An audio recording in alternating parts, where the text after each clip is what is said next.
Mythology story number 44, चार वर्ण।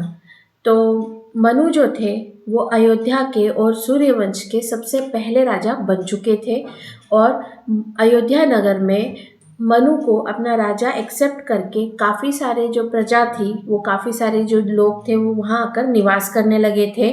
अब सारी चीज़ें हो चुकी थी, मतलब राज्य बन चुका था, प्रजा आ चुकी थी और राज्य का कार्य स्टार्ट हो चुका था। अब ज़रूरत थी समाज की स्थापना करने की। जैसे हम लोग हमेशा बोलते हैं ना कि ये समाज के नियम, समाज के नियमों को मानना चाहिए, और हमारे जो समाज में ऐसा नहीं चलता वैसा नहीं चलता, हमें इन नियमों को मानना चाहिए। और बहुत से लोगों को आज के समय में समाज से बहुत सारी प्रॉब्लम भी रहती कि किसने बनाए हैं ये नियम, हम क्यों माने ये नियम, हमें ये नियम नहीं मानने। बहुत से लोगों का ऐसा भी सोचना रहता है। तो जो ये समाज के नियम किसने बनाए हैं, तो ये अयोध्या के पहले सूर्यवंशी राजा मनु ने ये समाज के नियम बनाए हैं। और राजा मनु के बनाए हुए जो नियम हैं वो हम आज तक मानते हैं और आज तक हम वही सब फॉलो करते हैं। तो अब मैं जो वीडियोस में बता रही हूँ, तो मैं आपको सबसे पहले जो समाज के नियम बने थे और राजा मनु ने जो सब सोच विचार करके जो नियम बनाए थे और वो नियम किस प्रकार के थे, ये सारे नियम आपको अब आने वाले वीडियोस में पता चल जाएंगे। तो राजा मनु को समाज का निर्माण करना था। समाज मतलब कम्युनिटी, सोसाइटी। और ये काम असल में प्रजापति दक्ष को दिया गया था, जो ब्रह्मा के पुत्र थे। लेकिन प्रजापति दक्ष जो थे वो अहंकार में थे और वो समाज के नियम बनाने की स्थान पे बस शिव को जो इंसल्ट करना, उसे शिव को, भगवान शिव को नीचा दिखाने में ही उनका पूरा टाइम चला गया और उन्होंने समाज का कोई भी निर्माण नहीं किया। और सबसे इम्पॉर्टेंट बात यह है कि समाज की निर्माण की ज़रूरत क्यों थी। तो समाज का निर्माण इसलिए किया गया और समाज के नियम इसलिए बनाए गए ताकि जो ह्यूमन्स है वो एक डिसिप्लिन्ड लाइफ जिए। क्योंकि लाइफ को डिसिप्लिन करना बहुत ज़रूरी होता है। क्योंकि इसके पहले जो ये समाज के नियम बनने से पहले सभी ह्यूमन्स जो थे वो अपने हिसाब से रहते थे, वो कोई भी रूल्स फॉलो नहीं करते थे। लेकिन अगर हमें अपनी लाइफ को डिसिप्लिन रखना है, हमें अपनी लाइफ को अच्छे से, मतलब एक सही दिशा में चलाना है, तो हमें रूल्स को फॉलो करने पड़ेंगे। और ये रूल्स बनाने का काम जो था वो राजा मनु ने खुद किया, स्वयं किया। तो समाज के नियम बनाने से पहले राजा मनु ने समाज को 4 हिस्सों में बांटा, मतलब लोगों को 4 कम्युनिटीज़ में बांटा, जिसे हम बोलते हैं ना जाति में बांटा। क्योंकि अभी तक जो जातियाँ थी वो जातियाँ ऐसे थी कि मनुष्य है, दैत्य है, दानव है, इस प्रकार से जातियाँ थी। लेकिन जो मनुष्य है, इन मनुष्यों को ही राजा मनु ने 4 जातियों में डिवाइड कर दिया। तो सबसे पहली जाति जो उन्होंने रखी थी वो थे ब्राह्मण। अब पहले के समय में जब जो ब्रह्मा के पुत्र थे उन्हें ब्राह्मण कहा जाता था।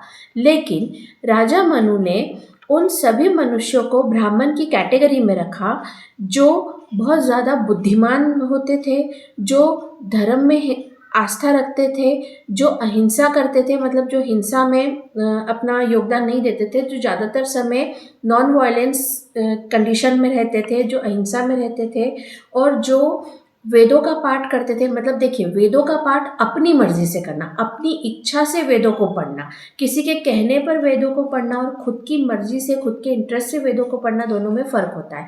तो जो अपनी मर्जी से वेदों को पढ़ना चाहते थे, और सबसे इम्पोर्टेंट बात, जिन्हें अपने क्रोध पर काबू रहता था, जो बहुत ही संयमित जीवन जीते थे, जो ऐसे जो मतलब बोलते हैं ना, खाने पीने का, पहनने ओढ़ने का शौक, ये सारे शौकों को छोड़ करके एकदम सरल और सात्विक जीवन जीना पसंद करते थे, और जो बुद्धिमान होते थे और जो दूसरों को अच्छी बातें, अच्छी शिक्षा देने में इंटरेस्ट रखते थे, जो वेदों को पढ़ना पसंद करते थे, और जो काफ़ी नॉन वायलेंस लाइफ स्पेंड करते थे, जिन्हें वायलेंस करना पसंद नहीं आता था, इन सभी मनुष्यों को ब्राह्मण कहा गया।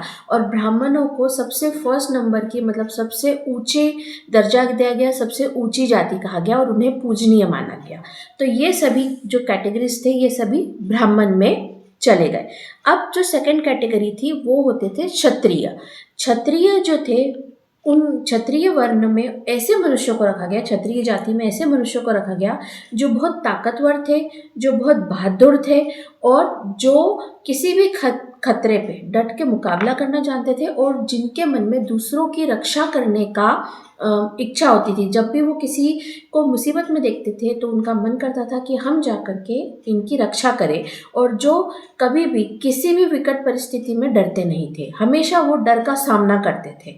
और ये जो इन सभी मनुष्यों को क्षत्रिय कैटेगरी में रखा गया।